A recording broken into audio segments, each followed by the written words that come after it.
네, 안녕하세요. 여러분, 법무법인 효성의 김현 변호사입니다. 저는 민사사건을 주로 진행하고 있고요. 저는 효성의 신재영 변호사입니다. 저는 형사사건을 좀 주로 담당을 하고 있어서 관련해서 한번 설명드려 보도록 하겠습니다. 이번에 저희가 소개해드릴 주제는 상간 사건이 발생한 경우에 위자료는 얼마나 받을 수 있나요? 이런 질문들을 많이 해주시는 것 같아요. 맞아요. 요즘 TV에 부부 관련한 어떤 프로그램들이 상당히 많이 나와요. 그래서 그런 프로그램 때문인지 상간을 많이 물어보는데 그런 프로그램이랑 상간이랑 또 무슨 상관이지? 변호사님, 이혼 숙녀 캠프 사건 보면 대부분 상간이 약간 개입돼 있어요. 남편이 바람난 걸 참고 살면서 이것 때문에 계속 얘기하시고, 남자분은 또 근데 남자분대로 또 사정이 있으시더라고요. 내가 바람핀 건 너 때문이다. 네가 이렇게 안 했으면 내가 발 안 폈다. 이런 얘기를 하시더라고요. 그러면 이제 듣고 있는 사람들 점점 막 계속 표정 좀 안 좋아지고. 남편만 바람 피는 건 아니죠? 여자분도 바람 피시는 경우 있고, 막 여자분들은 남편 폭력 휘두르시는 분도 계셨어요. 남편이 마음에 안 들면 막 때리고. 그래서 사건 보면 사실 진짜 그런 내용들이 저희가 이혼 사건 할 때 충분히 봤던 사건들이더라고요. 아무튼 그런 영향 때문인지 제 친구들 혹은 주위의 제3자들 상간 사건들 좀 많이 물어봐요. 지인분들께서 물어보실 때마다 좀 난처하긴 하지만 갈등을 넘어가는 방법 중에 하나로서 상간 소송을 선택하시는 분도 계시는 것 같아요. 상간이 좀 어려운 얘기예요, 그죠? 우리는 되게 쉬운 얘기인데 상간이 대체 뭔가요? 간음행위를 했다라는 거겠죠. 내가 내 배우자가 아닌 사람과 간음행위를 한 부분에 대해서 문제를 제기하는 거라고 생각합니다. 근데 이렇게 법률적으로 표현하진 않고요. 대법원에서 표현하는 건 부부 공동생활을 침해하고 파탄내는 일체의 그 성적 정조 의무 위반 행위를 상간행위라고 보고 있습니다. 그래서 배우자에게 성적 정조 의무가 있죠. 법률에 규정이 돼 있음에도 불구하고 이에 반해서 다른 사람과 성행위를 하시거나 성행위 직전의 행위를 하시거나 성적인 정조 의무를 위반하는 행위를 하면 배우자가 소송을 걸 수 있습니다. 일반적으로는 자신의 배우자에게는 청구하지 않고 상간행위를 한 대상자, 상간자에게 청구하는 것이 일반적인 모습인 것 같아요. 제가 최근에 기사를 봤는데 50억 원 청구한대요. 그래서 형제다. 아주 이례적인 사안입니다. 50억을 청구한 건 아마 재벌 정도의 관계가 있었기 때문에 여러 가지를 고려해서 청구한 거라고 생각은 들고, 한계는 있습니다. 왜냐하면 이게 정신적인 침해가 제일 문제되는 사안이잖아요. 숫자로 환산할 수 없지만 그렇기 때문에 물리적으로나 육체적으로, 신체적으로 피해가 발생한 건 아니어서 이런 경우는 법원에서 이제 손해배상 금액을 1억 이상 책정하는 경우는 흔치 않다고 생각합니다. 그럼 일반적으로는 어떻게 인정이 되죠? 일반적으로는 1,000만 원에서 3,000만 원 사이로 형성이 된다고 생각을 할 수 있어요. 이거는 정말 일반적으로 말씀드리는 거고요. 1,000만 원 밑으로 인정되는 사안들도 있어요. 800, 500만 원으로 인정되기도 하고. 그렇지만 일단 1,000만 원에서 3,000만 원 사이로 인정이 된다고 이제 볼 수 있습니다. 그러니까 보통은 최고 한 3,000만 원 정도의 위자료가 인정이 된다. 그러니까 심각한 사안에 있어서. 네, 심각한 사안에 있어서 3,000만 원까지 인정이 되고, 만약 한 번 상간 소송을 했거나 상간 행위가 들켜서 내가 그 사람한테 어느 정도 배상을 하겠다, 1억이다 라고 각서를 받으신 경우가 있어요. 그 이후에 이런 행위가 발각이 된 경우 효력이 있습니다. 그래서 그 각서에 의해서 청구하신 경우는 3,000만 원 이상도 가능한 부분이 있습니다. 사실 우리 법적으로는 어떤 행위가 발생했을 때 이제 돈을 주는 것들, 이것과 관련해서 손해배상액의 예정 혹은 위약벌, 이 둘 중에 하나로 이제 보게 되잖아요. 그래서 사실 각서를 작성할 때도 예정과 이제 위약벌을 좀 나눠서 작성을 하면 좀 더 내가 배상을 더 많이 받을 수 있지 않나요? 그렇죠. 위약벌은 이제 벌이죠. 너는 잘못을 한 대가로서 금전을 내놔라 라는 취지고요. 손해배상액의 예정은 내 손해를 배상해달라, 나의 이런 정신적 충격에 대해서 위자를 해달라, 위로를 해달라는 것이라서 위로와 벌은 다르기 때문에 조금 어려우실 수 있죠. 그럴 때는 이제 변호사 도움을 받으시는 것도 방법이 될 수 있습니다.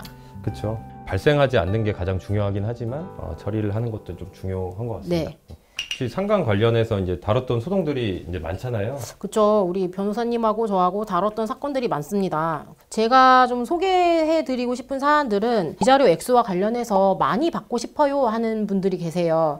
위자료 액수가 높은 사안들을 설명드리면 사실은 좀 슬프거든요. 한번 만나지 말라고 내가 약속을 받았음에도 불구하고 다시 만난 경우엔 위자료 액수가 5천이 나오는 경우들도 있어요. 그래서 그 각서에 보면 지금까지 만난 것 인정한다, 앞으로 만나면 1억 원이다, 내가 지금은 청구 안 하지만 나중에 만났을 때는 이 1억을 청구할 거야 라고 약속을 했고 이거를 이제 받았는데 계속 만나신 거죠. 그래서 만나서 들킨 거죠. 법원에 이 각서를 제출해서 원고가 우리가 이제 청구를 한 거예요. 청구를 했는데 내가 너무 강박 상태에서 각서를 썼다. 너무 무섭게 해서 각서를 썼기 때문에 이건 각서 무효다라는 얘기를 하시는데 각서가 작성해서 무효라고 될 정도면 사람이 이제 정신 능력적으로 자신이 판별할 수 없을 정도로 협박을 당해야 돼요. 총이나 칼이 눈에 들어온 상태에서 각서를 써야지만 이게 인정될 수 있는 수준이 되기 때문에 이런 경우에 이런 항변을 하시는 건 인정이 안 돼서 각서가 있어서 위자료 액수를 좀 많이 받은 사안이 있습니다. 위자료 액수를 많이 받고 싶다. 그런 경우는 오히려 슬픈 사안이다. 내가 해당하지 않는 게 좋다고 말씀드리고 싶어요. 상간 관련해서 위자료 청구를 해도 기각되는 경우가 있어요. 그죠? 맞아요. 네. 기각되는 경우를 좀 설명해 주실 수 있으신가요?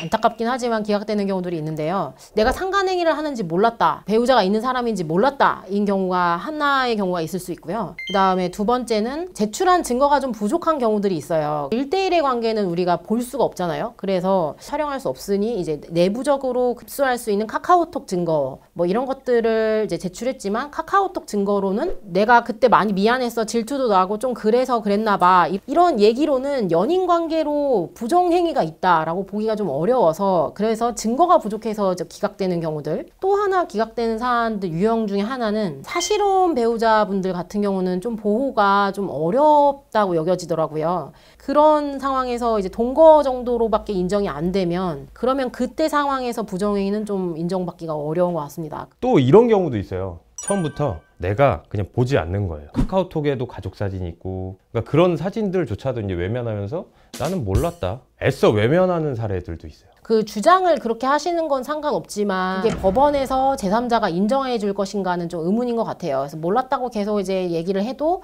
원고 주장이 인정돼서 그런 경우에는 원고가 승소하게 됩니다. 내가 어떤 주장을 계속 하는지보다 제3자에게 그 부분들이 이제 인정될 수 있는지가 좀 중요한 것 같아요.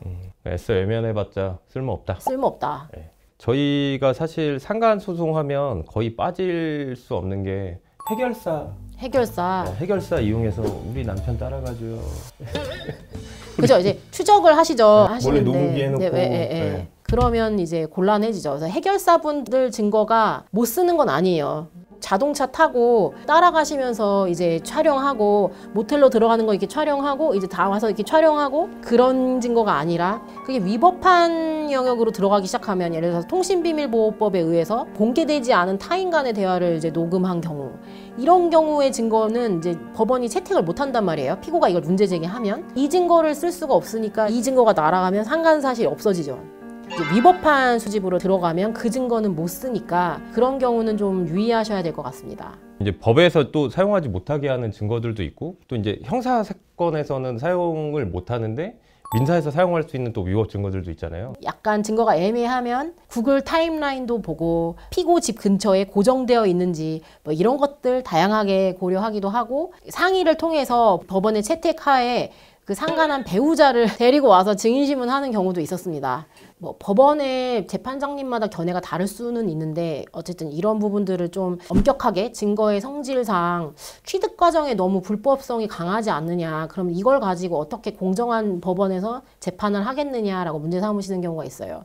그래서 그런 경우는 너무 좀 아쉬우셔도 안 될 수 있습니다. 뭐 상관한 분들 이제 보시면 나 이거 혼인 뭐 쪽내고 너한테 갈 거야. 아, 네. 근데 쪽내시는 분들 거의 없죠. 그런 말씀을 믿고 관계를 지속하신 분도 있었어요. 배우자와 관계가 좋지 않다. 그래서 나는 이혼할 거다. 너랑 같이 살 거고 너랑 같이 살 집 알아보고 있고 너랑 같이 새 출발할 거야 라는 얘기를 해서 이런 얘기 때문에 관계를 지속하신 사안들이 있었어요. 할 거야 라는 것은 약속이 될 수 없습니다. 이런 말을 믿고 관계를 지속하는 것은 자신에게 너무 피해가 되는 일이라서 너무 안타깝지만 이런 일은 벌어나지 않는다 라고 말씀드리고 싶어요. 그러니까 실제 사실 결혼으로 이어지지도 않고 소송에서 피고로서 유리한 내용으로 쓸 수도 없다. 상대방한테 그런 경우는 빨리 정리를 하시는 게 도움이 됩니다. 이게 피고로서 상간소송이 끝나면 피고 입장에서도 할 수 있는 게 있죠? 그럼요. 피고 혼자 잘못한 게 아니잖아요. 피고 혼자 상간행위를 했습니까? 피고는 지금 누군가와 함께 상간행위를 하지 않았습니까? 혼인관계 파탄에 관련한 행위는 두 분이 같이 해야 이루어지잖아요. 그래서 두 분이 같이 했기 때문에 공동불법 행위예요. 공동불법 행위자 상호 간에는 서로 손해배상과 관련해서 구상관계가 있습니다. 이 구상관계라는 건 서로 각자 행위의 기여도가 얼마나 되느냐 따져서 행위의 기여도에 맞춰서 배상액을 서로 분담하라는 얘기가 돼요. 피해자한테는 전체 배상해야 되지만 내부적으로는 서로 구상관계가 있어서 구상관계를 이용해서 배상액을 감경하게 되기도 합니다. 저희가 상간 사건 하다 보면은 또 자주 듣는 질문이 있어요. 네. 내가 그 상간녀 집을 알아냈어. 가가지고 다 폭로할 거야. 그런 질문들이 상당히 많아요. 네. 정당한 거 아닌가요? 가서 화를 내신다거나 소란을 피우시는 것 정도야 뭐 업무방해가 아니라면 뭐 누가 뭐라고 하겠나 싶기도 해요. 속풀이하는 부분들이 있을 수도 있거든요. 그렇게 해야 될 수도 있는데 사실 저희가 안내드리는 방법은 곤란하게 하고 싶다. 그렇게 한다면 주소지를 회사로 보내서 등기를 그쪽으로 송달하게 해드리기도 해요. 그래서 법이 인정하는 한도에서 움직이시라고 저희는 권유드리기는 합니다. 성인이잖아요. 그러니까 예, 책임지면 되는 거고 감옥만 안 가면 되는 거 아니에요? 그죠. 감옥 안 가면 되죠. 예. 그래서 자기 행동에 책임지실 수 있으면 하셔라. 이런 행위를 한다고 해서 바로 구속되거나 뭐 징역 3년 뭐 이런 식으로 중한 범죄로 처벌된다고 생각하기는 어렵기는 합니다. 그러니까 뭐 제가 그걸 하라는 말씀은 아니고 네. 그러니까 내가 이 속풀이가 안 돼가지고 이 사람이 죽을 수가 있잖아요. 그래서 설정하실 수 있죠. 사실 원고는 많이 화가 나셔서 그것도 정말 충분히 이해돼요. 막 감정적으로 너무 화가 나고 자존심도 상하고 한 상태에서 소송도 시작했는데 변호사가 이 금액 안 된다고 하고 자꾸 구상관계 얘기하면서 합의하자고 하고 조금 상대방하고 합의한다라는 게 너무 자존심이 상하시는 문제로 받아들이시는데 그게 그렇지 않다라는 점, 고개를 숙인다라는 게 아니라 금액적으로 빨리 마무리하고 서로 다른 인생으로 이제 나아갑시다라는 점에서 권유한다고 생각하시면 좋을 것 같아요.